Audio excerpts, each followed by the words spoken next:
Dear students, good morning. आज हमारा अगला चैप्टर है, अगला पार्ट है दादी माँ। ये एक कहानी है। इसमें लेखक अपनी दादी माँ की जो अच्छाइयाँ हैं उनके बारे में बताता है कि दादी माँ जो है उनका कैसे लाड प्यार करती है।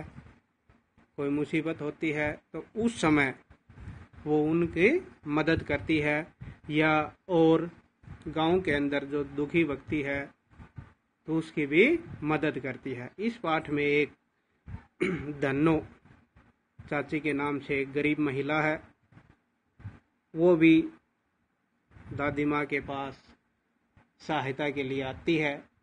तो दादी माँ उसकी सहायता करती है और उसको भला बुरा भी कहती है। तो लेखक उनकी ये बातें देखकर कि दादी माँ जो है उनको भला बुरा भी कहती है और उनकी मदद भी करती है, हैरान रह जाता है। देखिए अब इस पाठ में क्या बताया गया है। कमजोरी ही है अपनी, पर सच तो यह है कि जरा सी कठिनाई पड़ते, बीसों गर्मी बरसात और वसंत देखने के बाद भी मेरा मन सदा नहीं तो पराए अनमना सा हो जाता है। अनमना होता है, मन एक जगह न रहना। कहता है कि कमजोरी है, ये बात सही है, लेकिन जरा सी है थोड़ी सी, कम कठिनाई परेशानी होते ही बीसों गर्मी यानी 20 वर्ष की जो गर्मी है, बरसात और वसंत देखने के लिए मेरा मन जो है अनमना सा हो जाता है, बेचैन हो जाता है। मेरे शुभ चिंतक है भला चाहने वाले मित्र मुंह है पर मुझे प्रसन्न करने के लिए आने वाली छुट्टियों की सूचना देते हैं। यानी मेरा भला चाहने वाले जो व्यक्ति हैं वो मुझे खुश रखने के लिए, प्रसन्न रखने के लिए जो छुट्टियां आने वाली हैं, गर्मी की जो छुट्टियां होती हैं उनके बारे में सूचना देते हैं, बताते हैं। और पीठ पीछे मुझे कमजोर और जरा सी प्रतिकूलता से घबराने वाला कहकर मेरा मजाक उड़ाते हैं। और मेरे चले जाने के बाद मेरी पीठ पीछे से मुझे कमजोर बताते हैं और थोड़ी सी कठिनाई आने पर घबराने वाला कहकर मेरा मजाक उड़ाते हैं। सोचता हूँ अच्छा है, अब कभी उन बातों को न सोचूंगा। ठीक है, जाने दो, सोचने से होता ही क्या है। पर बरबस मेरी आंखों के सामने सर्द की शीत किरणों के समान स्वच्छ शीतल किसी की धुंधली छाया नाच उठती है। कहता है कि मेरी बरबस होता है अचानक विवश होना, यानी मेरी बरबस आंखों के सामने सर्दी की जो ऋतु होती है उसमें सूर्य की जो किरणें होती हैं उनमें, और शीतल स्वच्छ हवा जो चलती है उसमें धुंधली जो कम दिखाई देने वाली छाया जो है मेरे सामने नाचती है। मुझे लगता है जैसे कवार के दिन आ गए। कवार होता है महीने का नाम। मुझे लगता है जैसे कवार के दिन आ गए हैं। मेरे गांव के चारों ओर पानी ही पानी हिलोरे ले रहा है। कवार महीना हो जाए, बरसात का जो ऋतु आती है उसमें।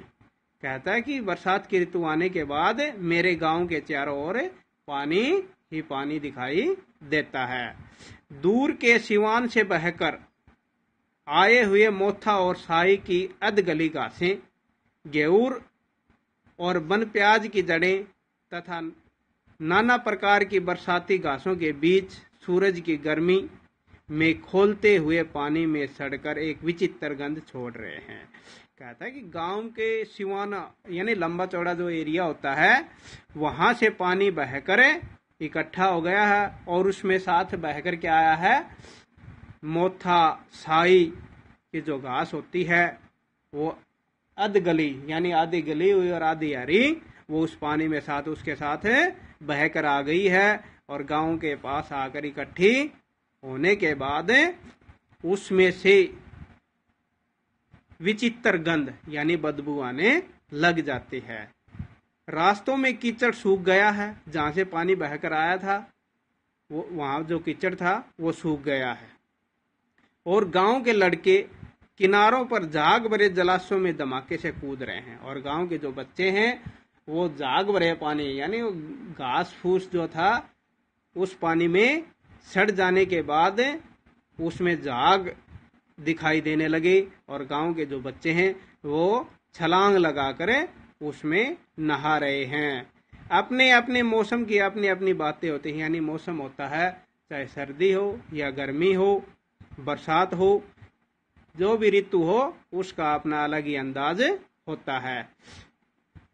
आषाढ़ में आम और जामुन न मिले, साढ़ का जो महीना होता है उसमें जामुन और आम का सीजन होता है। कहता है कि आम और जामुन न मिले चिंता नहीं, यानी हमें कोई चिंता नहीं है। अगहन में चिवड़ा और गुड़ न मिले, चिवड़ा होता है सूखा चावल, वो न मिले दुख नहीं, कोई दुख नहीं हमें। चैत के दिनों में लाई के साथ गुड़ की पट्टी न मिले, अफसोस नहीं। पर कवार के दिनों में इस गंधपूर्ण झाग भरे जल में कूदना ना हो तो बड़ा बुरा मालूम होता है। कहता है कि हमें ये चीजें न मिले, यानी 60 माह में जामुन और आम न मिले तो कोई दुख नहीं। आगहन में चिवड़ा और गुड़ न मिले तो कोई बात नहीं। और चैत के दिनों में लाई के साथ गुड़ की पट्टी न मिले तो भी कोई अफसोस नहीं है। लेकिन कवार के महीने में कहता है कि बरसात का जो समय होता है उसमें अगर हमें बदबूदार पानी में नहाना न मिले तो बहुत बुरा मालूम होता है, बहुत बुरा लगता है। मैं भीतर हुड़क रहा था, 2-1 दिन ही कूद सका था। यानी मैं भीतर हुड़कना हुआ, मन में उठी इच्छा, मेरे मन में क्या है इच्छा उठ रही थी कि मैं तो गंध भरे जो पानी झाग का जो पानी है उसमें सिर्फ 2 ही दिन कूदा था, नहाया था और फिर बीमार हो गया। नहा धोकर बीमार हो गया। हल्की बीमारी न जाने क्यों मुझे अच्छी लगती है, यानी थोड़ा सा जवर हो जाए, बुखार हो जाए तो मुझे अच्छा लगता है। थोड़ा थोड़ा जवर हो, सर में साधारण दर्द और खाने के लिए दिन भर नींबू और साबू। कहता कि थोड़ा थोड़ा बुखार हो, जबर होता है बुखार, थोड़ा थोड़ा सिर में दर्द हो और खाने के लिए दिन भर सारा दिन का नींबू और साबू मिले। लेकिन इस बार ऐसी चीज नहीं थी। जबर जो चढ़ा तो चढ़ता ही गया, रजाई पर रजाई, और उतरता रात 12 बजे के बाद। कहता कि इस बार तो ऐसा बुखार चढ़ा, जबर चढ़ा कि चढ़ता तो चढ़ता ही गया, रजाई पर रजाई, 1 रजाई 2 रजाई, यानी ठंड लगती गई मुझे और उतरने का नाम ही नहीं ले रहा था। उतरा कब? जाकर रात को 12 बजे। थैंक्स।